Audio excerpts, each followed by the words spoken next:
అందరికీ నమస్కారం. సంక్రాంతి శుభాకాంక్షలు.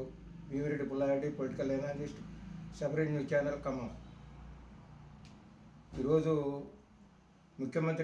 తెలంగాణ ముఖ్యమంత్రి గారు రేవంత్ రెడ్డి 400 రోజుల పరిపాలన గురించి ఒకసారి ఆలోచిస్తే 6 గ్యారంటీలు అన్నారు, 420 హామీలు అన్నారు, 890 వాగ్దానాలు అన్నారు.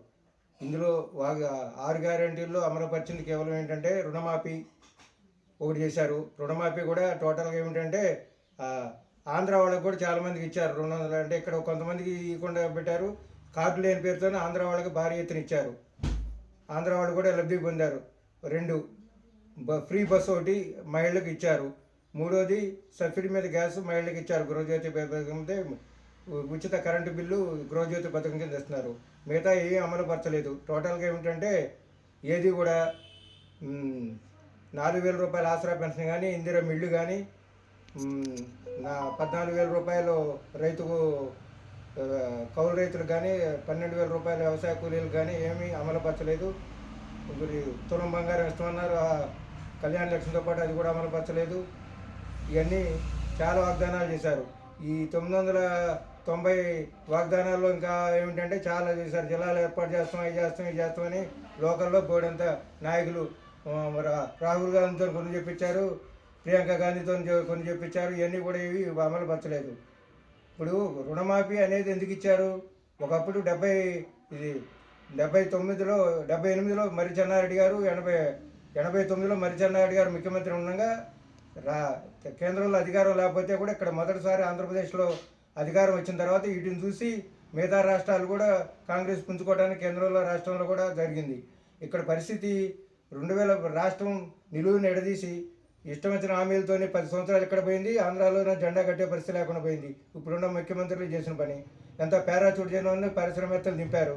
ఇప్పుడు ఇన్ని హామీలు దీని వల్ల ఎఫెక్ట్ ఏమిటంటే ఇక్కడ ఏమీ హామీలు అమలు పరచట్లేదని మహారాష్ట్ర, హర్యానాలో రావాల్సిన గవర్నమెంట్ వీళ్ళు అమలు పరచట్లేదని బీజేపీ క్యాచ్ చేసుకొని ఇక్కడ అమలు పరచలేదని వాళ్ళు ఇష్టం వచ్చినట్టు అక్కడ ప్రచారం చేసుకొని ఇక్కడ చేశారు. ఇక్కడ కూడా ఇప్పుడు ఏంటంటే ఇష్టం వచ్చినట్టు వాగ్దానాలు 1000 కోట్లు అప్పు చేస్తున్నారు. అప్పులు ఎందుకు చేస్తున్నారు? వనరులు సమకూర్చడానికి అప్పు చేస్తున్నారు అనేది కూడా ఆలోచించాల్సిన పరిస్థితి ఉంది. ఇప్పటికి కూడా ప్రభుత్వం ప్రాజెక్టులకి పరిశ్రమలు నెలకొల్చడానికి ప్రాజెక్టులకి ముందు ప్రాధాన్యం 1000 కోట్లు అప్పు చేశారు. పాత గవర్నమెంట్ చేశారు. ఇప్పుడు ఈ గవర్నమెంట్లో మంత్రులు ఏంటంటే సమన్వయం లేదు. పాత గవర్నమెంట్ ఊళ్ళని తిట్టడం మొదలు పెట్టారు కొంతమంది 3-4 మంత్రులు.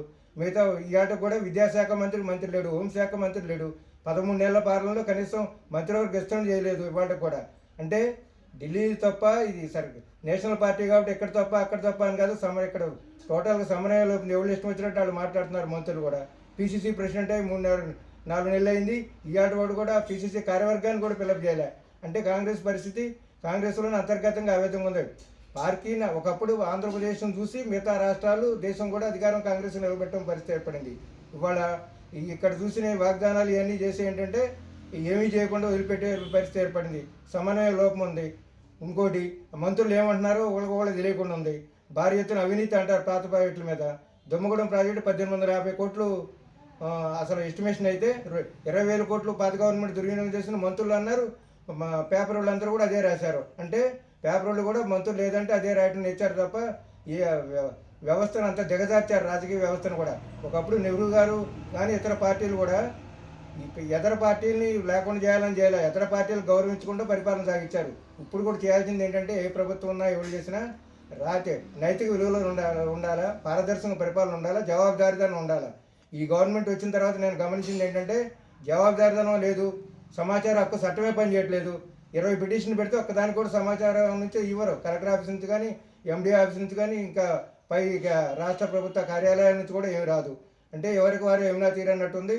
ఇప్పుడు కూడా అమలు పరచారు ఏంటంటే ఇంకో జనంలో రూమర్ ఏంటంటే ఇప్పుడు స్థానిక సంస్థలు ఎన్నికలు పెట్టలేదు కానీ ఎక్కువ మంది ఊరికి ఒక ఎమ్మెల్యేలు అయ్యారు, ఎమ్మెల్యేలు షాడో ఎమ్మెల్యేలు అయ్యారని పెద్ద రూమర్ కింద ఉంది. పరిపాలన మీద దృష్టి ఉండాలా, పారదర్శకంగా చేయాలని మీ ద్వారా కోరుకుంటూ ఇట్లా భీమిరెడ్డి పుల్లారెడ్డి.